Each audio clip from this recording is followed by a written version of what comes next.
ভারতের সাম্প্রতিক ইতিহাসে সবচেয়ে আলোচিত ছাত্র আন্দোলনের একটি ছিল ককরোচ জনতা পার্টি বা সংক্ষেপে সিজেপি। কিন্তু এই আন্দোলনের সবচেয়ে বড় গল্প শুধু সরকারের সঙ্গে সংঘাত নয়, বরং কিভাবে একটি ছোট অনলাইন উদ্যোগ কয়েক সপ্তাহের মধ্যেই সারা দেশের আন্দোলনে পরিণত হয়। শুরুটা ছিল খুবই সাধারণ। একের পর এক জাতীয় পর্যায়ের পরীক্ষায় প্রশ্ন ফাঁস এবং অনিয়মের অভিযোগে ক্ষুব্ধ হয়ে কিছু তরুণ সামাজিক যোগাযোগ মাধ্যমে প্রতিবাদ শুরু করেন। তাদের বক্তব্য ছিল, যদি পরীক্ষা ব্যবস্থায় বিশ্বাসযোগ্য না থাকে তাহলে লাখো শিক্ষার্থীর ভবিষ্যৎ কোথায় দাঁড়াবে। এই ক্ষোভ থেকেই জন্ম নেয় ককরোচ জনতা পার্টি বা সিজেপি। প্রথম দিকে অনেকেই এটিকে সামাজিক যোগাযোগ মাধ্যমের আরেকটি প্ররোচনা হিসেবে দেখেছিলেন, কিন্তু কয়েকদিনের মধ্যেই পরিস্থিতি বদলে যায়।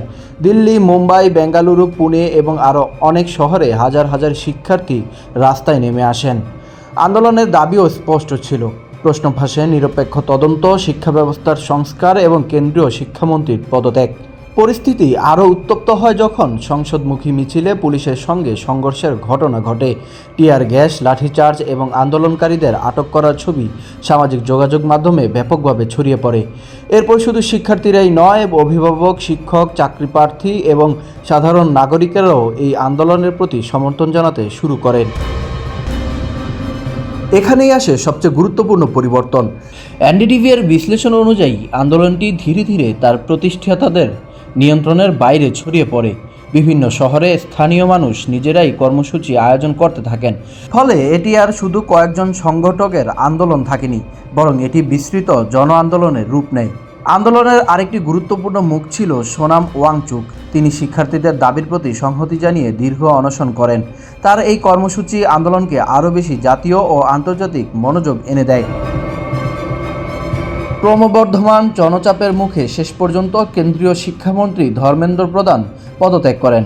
এরপর সিজেপি জানায় সরকারের পক্ষ থেকে তাদের মূল দাবিগুলো গ্রহণ করা হয়েছে এবং সেই কারণে তাদের আন্দোলন প্রত্যাহারের সিদ্ধান্ত নিয়েছেন। তবে বিশ্লেষকদের মতে এই আন্দোলনের গুরুত্ব শুধু একজন মন্ত্রীর পদত্যাগে সীমাবদ্ধ নয়। এটি দেখিয়েছে যে শিক্ষা, কর্মসংস্থান এবং ভবিষ্যৎ নিয়ে উদ্বেগ ভারতের বিভিন্ন শ্রেণী, অঞ্চল এবং সামাজিক গোষ্ঠীর মানুষকে একই দাবির পক্ষে একত্রিত করতে পারে। বিশেষজ্ঞদের মতে সিজেপি এর সবচেয়ে বড় সাফল্য ছিল একটি ছাত্র ইস্যুকে জাতীয় আলোচনায় পরিণত করা।